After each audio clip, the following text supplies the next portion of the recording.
Hello guys, আমি সজল আর তোমরা দেখছো স্টাডি ভিডিও। তো আজকে আমি একটি নতুন মোরাল স্টোরি নিয়ে আলোচনা করব, যার টাইটেল হচ্ছে the monkey and two cats. The monkey মানে বানর, অ্যান্ড মানে এবং, টু ক্যাটস মানে দুটো বেড়াল। এখানে একটা জিনিস খেয়াল করো, এখানে দেখো ক্যাটের সাথে এস যুক্ত আছে। কারণ কি? কারণ এখানে দুটো বেড়ালের কথা বলেছে। টু ক্যাটস, ওই কারণে কিন্তু এখানে বেড়াল, দুটো বেড়াল, ওই কারণে ক্যাটস। ঠিক আছে, তো যাই হোক, এই যে গল্পগুলো মোরাল স্টোরিগুলো দিচ্ছি, এই মোরাল স্টোরিগুলো কাদের জন্য বেনিফিশিয়াল? যারা ইংরেজি উচ্চারণ শিখছে তাদের জন্য কিন্তু মোস্ট ইম্পর্টেন্ট স্টোরিগুলো। কেননা স্টোরিগুলো যখন পড়ি তখন তোমরা শোনো এবং তোমাদের এয়ার ট্রেনিং হয়। যত ভালো মতো শুনবে তত কিন্তু ভালো মতো উচ্চারণ করতে পারবে বা বলতে পারবে। তো এগুলো তোমাদের জন্য কিন্তু, যারা উচ্চারণ শিখতে চাইছো তারা কিন্তু অবশ্যই এটাকে ইগনোর করো না, অবশ্যই এগুলোকে ভালো মতো শেখো। এবং আর কাদের জন্য বেনিফিশিয়াল এটা? যারা ভোকাবুলারি মানে গ্যাদার করতে চায় তাদের জন্য কিন্তু প্রচণ্ড ইম্পর্টেন্ট। তো যাই হোক, বেশি কথা বলা হয়ে যাচ্ছে, চলো শুরু করা যাক। দেখো, প্রথমে লেখা আছে কি, ওয়ান্স আপন আ টাইম। ওয়ান্স আপন আ টাইম একসাথে, এটার উচ্চারণ মানে মানেটা হয় কি, একদা বা কোনো এক সময়, এরকমভাবে।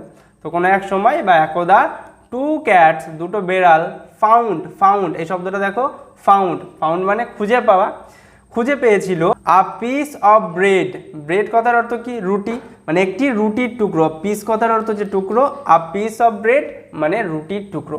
তাহলে দুটো বেড়াল একটি রুটির টুকরো খুঁজে পেয়েছিল। অ্যান্ড এবং কাট ইট ইনটু টু পিস, সেটাকে কয় ভাগে কেটেছিল? দুটো টুকরোতে সেটাকে কেটেছিল। কাট মানে কাটা, দুটো টুকরোতে সেটাকে কেটেছিল, টু পিস। বাট কিন্তু one piece was slightly bigger than the other. But কিন্তু ওয়ান পিস মানে একটি টুকরো, ওয়াজ মানে ছিল, স্লাইটলি সামান্যতম, বিগার মানে বড়, দ্যান, এই যে দ্যান কথাটা কিন্তু কখন ব্যবহার করে? যখন তুলনা করা হয়, যে একটার চেয়ে আর একটা বড় ছোট, ঠিক আছে, তখন কিন্তু এই দ্যান কথাটা ব্যবহার করা হয়। আর এটার উচ্চারণ ভালো মতো মাথায় রাখবে, দ্যান। ওকে, তো দ্যান দ্য আদার মানে অন্যটির থেকে একটা টুকরো স্লাইটলি সামান্যতম বড় ছিল। ঠিক আছে, both the cats wanted the bigger piece. Both মানে উভয়, দ্য ক্যাটস বেড়াল, উভয় বেড়ালই ওয়ান্টেড এবং ওয়েন্টেড দুটোর মধ্যে পার্থক্য। ঠিক আছে, ওয়েন্ট এবং ওয়ান্ট এই দুটোর মধ্যে সবাই গুলিয়ে ফেলে। এই ওয়েন্ট মানে যাওয়া, মানে গিয়েছিল, এবং ওয়ান্ট মানে চাওয়া। ঠিক আছে, চাওয়া, চেয়েছিল। তাহলে উভয় বেড়ালই কী হয়েছিল? চেয়েছিল দ্য বিগার পিস, ওই বড় টুকরোটাকে। দেন তারপর they went to the monkey. আচ্ছা, তারপরে তারা কী করলো? দে মানে তারা, ওয়েন্ট মানে গিয়েছিল, টু আ মাঙ্কি একটি মাঙ্কির কাছে, একটি বানরের কাছে। এই যে ওয়েন্ট, এটা কিন্তু গোয়ের পাস্ট ফর্ম হচ্ছে ওয়েন্ট। এটা হচ্ছে V1, এটা হচ্ছে V2। আচ্ছা, তারপরে দেখো হু, যে, হু এর মানে আর একটা হয় কে, কিন্তু এই যে টোটাল সেন্টেন্সটা দেখো, who was taking a rest in the branch of tree.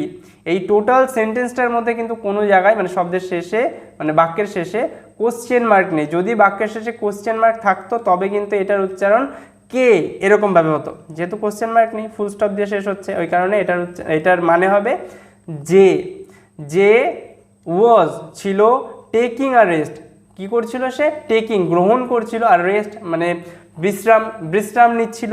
ঠিক আছে, সে বিশ্রাম নিচ্ছিল in the branch of tree. In মানে মধ্যে, দ্য ব্রাঞ্চ কথার অর্থ হচ্ছে ডাল, যেহেতু এখানে অফ ট্রি ব্যবহার করা হয়েছে মানে গাছের ডাল। ঠিক আছে, ব্রাঞ্চ কথার আর একটাও মানে হয় শাখা। দেখবে অনেকের ব্যাংক ব্রাঞ্চ হয়, ব্যাংক ব্রাঞ্চ, যারা একটু অ্যাডাল্ট তারা জানো, যারা ব্যাংকে লেনদেন করো, তো ওইটা মানে শাখা। এবং এটা মানেও শাখা বলা যায়, গাছের শাখা। যেহেতু শাখা হয় একটু ডালের থেকে, ডাল একটু মোটা হয়, শাখা আর একটু ছোট হয়। যাই হোক, তো এটাকে কি বলছে? গাছের ডালে সে কি করেছিল? বিশ্রাম নিচ্ছিল। দে আস্কড, তারা জিজ্ঞাসা করলো বা বলল, হিম তাকে, টু সর্ট আউট। এখানে দেখো, এটা একটা ফ্রেজ, দুটো শব্দ মিলে একটা অর্থ হচ্ছে। সর্ট আউট কথার অর্থ হচ্ছে সমাধান করা, সমাধান করা। ঠিক আছে, দ্য ম্যাটার ব্যাপারটিকে সমাধান করতে বলল, হিম মানে তাকে বলল। ঠিক আছে, দে মানে তারা বলল। ব্যাপারটিকে সমাধান করে দিতে। কোন ব্যাপারটিকে? যে যে ছোট বড় রুটি এটাকে যাতে সমান সমান করে দিতে পারে সেই ব্যাপারটা। দ্য মাঙ্কি সেড, মাঙ্কি বলল, ডোন্ট ওয়ারি, চিন্তা করো না। ডোন্ট ওয়ারি মানে চিন্তা করো না, এটার উচ্চারণ কি? ওয়ারি। ওয়ারি মানে চিন্তা, ডোন্ট করো না, ঠিক আছে? ডোন্ট ওয়ারি, চিন্তা করো না। আচ্ছা, I will make both the pieces equal. আচ্ছা, এইখানে দেখো এই শব্দটাকে, এখানে আই উইল মানে এটার উচ্চারণটা আই উইল থেকে আই উইল এরকমভাবে হচ্ছে। আই উইল মানে এই যে ফর্মটা, এই ফর্মটাকে এখানেও দেখো, এই যে ডোন্ট, আই উইল, এগুলোকে বলা হয় কন্ট্রাক্টেড ফর্ম। কন্ট্রাক্টেড ফর্ম মানে দুটো শব্দকে একত্রে মিলিয়ে একটা উচ্চারণ। এগুলো স্পোকেনের ক্ষেত্রে বেশি হেল্পফুল হয়। যারা স্পোকেন ইংলিশ শিখছে তারা এই যে কন্ট্রাক্টেড ফর্মগুলো বেশি ব্যবহার করে। ডু নটকে ডোন্ট, আই উইলকে আই উইল, এরকমভাবে। তো আই উইল মেক, আমি করব, তৈরি করব, বোথ উভয়, দ্য পিস উভয় টুকরোকে, ইকুয়াল মানে সমান।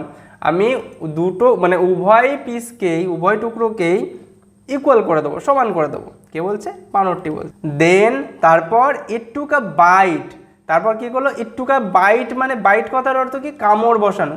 সে কি করলো? এক কামড়, টুক মানে নেওয়া। সে কি করলো?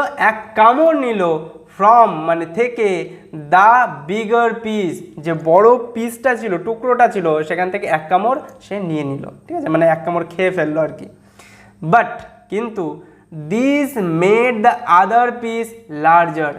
দিস মেড এইটি তৈরি করলো, বাট কিন্তু দিস মেড মানে এটি তৈরি করলো। মেড মানে তৈরি করা, মেকের পাস্ট ফর্ম হচ্ছে মেড। আর এই যে গল্পগুলো এগুলো কিন্তু পাস্ট ফর্মেই থাকে বেশি, ঠিক আছে? এখানে কিন্তু V2 এবং V3 ব্যবহার বেশি দেখা যায়। এবার V2 V3 যদি তোমরা না জানো তাহলে অবশ্যই কমেন্ট করবে যে কি এগুলো, তাহলে অবশ্যই আমি ভিডিও আনবো, গ্রামাটিক্যাল ভিডিও।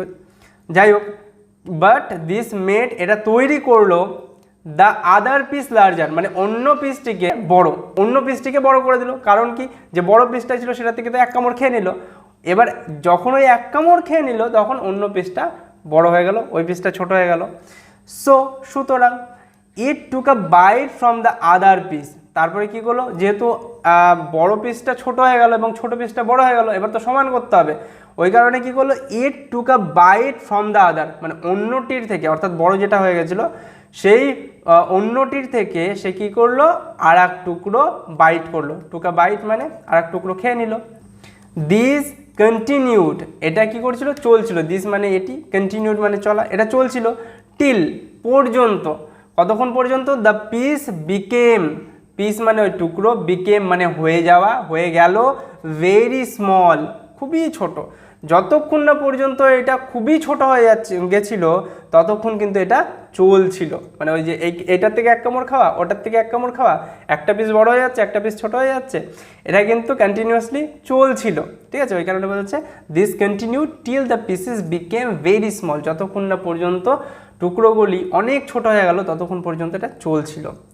সিইং দিস, এটা দেখে, সিইং মানে দেখা, দিস মানে এটি দেখে দ্য ক্যাটস প্লিডেড, ওই যে ক্যাটস মানে ওই বেড়ালগুলি প্লিডেড মানে আবেদন জানালো, স্যার মহাশয়, উই আর স্যাটিসফাইড, আমরা সন্তুষ্ট হয়েছি। স্যাটিসফাইড কথার অর্থ কি? সন্তুষ্ট হওয়া। তো বেড়ালরা কি বলছে? যে বেড়ালরা কি বলছে, কি বলে বানরটাকে? বলছে উই আর স্যাটিসফাইড, আমরা সন্তুষ্ট হয়েছি। তারা তো বুঝতে পারছে যে এই দিক থেকে ওই দিক থেকে সব খেয়ে নিয়েছে, এখন ছোট্ট একটা পিস বেঁচে আছে। তো এই কারণে বলছে আমরা স্যাটিসফাই হয়েছি। Let us have the pieces now, বলছে লেট আস মানে আমাদের, আস মানে আমাদের, লেট মানে দেওয়া, ঠিক আছে? লেট আস আমাদের দাও, হ্যাভ দ্য পিসেস নাও বলছে এখন যে অবশিষ্ট পিস আছে, টুকরো বেঁচে আছে, সেগুলো আমাদের ফিরিয়ে দাও, দিয়ে দাও। দ্য শ্রিউড মাঙ্কি, শ্রিউড কথার অর্থ কি? এই দেখো নতুন ভোকাবুলারি এটা, ঠিক আছে? নতুন কিন্তু ওয়ার্ড তোমার অনেকের কাছে নতুন হতে পারে। তো এটা হচ্ছে শ্রিউড। শ্রিউড কথার অর্থ কি? শ্রিউড কথার অর্থ হচ্ছে চতুর, ঠিক আছে? মাঙ্কি মানে বাদর। দ্য শ্রিউড মাঙ্কি, চতুর বানর, রিপ্লাইড উত্তর দিল, this is my fee, this is my fee, this is মানে এটি হয়, মাই মানে আমার, ফি মানে পারিশ্রমিক, এটি হয় আমার পারিশ্রমিক, এটি হয় আমার পারিশ্রমিক ফর সর্টিং আউট। দেখো সর্টিং আউট মানে সর্ট আউট ছিল, এটা সর্টিং আউট ওই একই মানে, মানে সমাধান করার জন্য, ফর মানে জন্য। এটি হয় আমার মানে এটি আমার কি পারিশ্রমিক, কারণ কি, কারণ আমি এটা সমাধান করেছি, ঠিক আছে, ওই কারণে এটা আমার পারিশ্রমিক ফর সর্টিং আউট, আমার সমাধান করার জন্য। দ্য প্রবলেম, সমস্যাটি সমাধান করার জন্য এটা আমার পারিশ্রমিক। সেইং দিস, এই কথা বলেই, ইট গবলড আপ দ্য রিমেইনিং ব্রেড। দেখো ইট গবলড এই শব্দটাকে দেখো, এই শব্দটা কিন্তু গবলড এই শব্দটাকে অনেকে গবলেড এরকমভাবে পড়ে দিতে পারে, এটা কিন্তু গবলেড নয়, ঠিক আছে, এটা কিন্তু গবলেড নয়। এরকম কেন বলছি, কারণ হচ্ছে LED আছে, লেড এরকমভাবে পড়ে দিতেই পারো অনেকে। তো এটা হচ্ছে গবলড, ইট মানে এটা গবলড কথার অর্থ হচ্ছে গোগ্রাসে গেলা বা ঘপ করে খেয়ে ফেলা, ঠিক আছে, কপাত করে খেয়ে ফেলা, এটা হচ্ছে গবলড আপ, ঘপ করে খেয়ে ফেলা। দ্য রিমেইনিং মানে অবশিষ্ট, ব্রেড কথার অর্থ হচ্ছে রুটি, সেই অবশিষ্ট রুটিটাকে সে কী করলো, এই কথা বলেই যে আমি তো তোমাদের সমস্যার সমাধান করে দিলাম, ওই কারণে এটা আমার হচ্ছে পারিশ্রমিক, ওই কথাটা বলে অবশিষ্ট যে রুটিটা ছিল সেটাকে ঘপ করে খেয়ে ফেললো। 2 ক্যাটস, দুটো বেড়াল, অনলি শুধুমাত্র, kept looking at the face, kept looking মানে দেখতে থাকা, ঠিক আছে, কেপ্ট লুকিং মানে দেখতে থাকা, এই দুটো একসাথে, দেখতে থাকা। তারা কি করছিল, তারা দেখতে থাকছিল at the face of each other, at মানে দিকে, দ্য ফেস মানে মুখ, অফ ইচ আদার মানে একে অপরের, ইচ আদার, ঠিক আছে, ইচ আদার যখনই থাকবে তখন একে অপরের এরকম মানে হবে। তো একে অপরের কি করছিল, তারা মুখ দেখতে থাকছিল মানে সর্ট আউট করার জন্য গিয়েছিল, সমাধান করার জন্য গেল একজনের কাছে, সে সব নিজেই খেয়ে ফেললো। হয়তো অনেকেই গল্পটা শুনেছো, তো যদি শুনে থাকো অবশ্যই কমেন্টে জানাবে, আর কেমন লাগলো অবশ্যই জানাবে। দেখো মোরালটা দেখো, খুবই ইন্টারেস্টিং, মোরালটাও খুবই মানে সুন্দর। মোরাল নীতিকথা, ডোন্ট বিলিভ, কাউকে বিশ্বাস করো না, ডোন্ট বিলিভ বিশ্বাস করো না, ইন আ শ্রিউড জাজ, চতুর জাজ কথার অর্থ হচ্ছে বিচারক, ঠিক আছে, চতুর বিচারককে কোনো সময় বিশ্বাস করো না।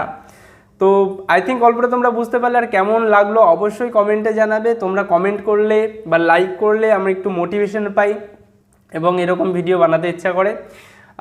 তো জানাবে কেমন লাগলো, অবশ্যই কমেন্ট করবে, একটু ভালো লাগে কমেন্টগুলো পড়তে। যাই হোক, তো আজকের মতো এই পর্যন্তই, টাটা।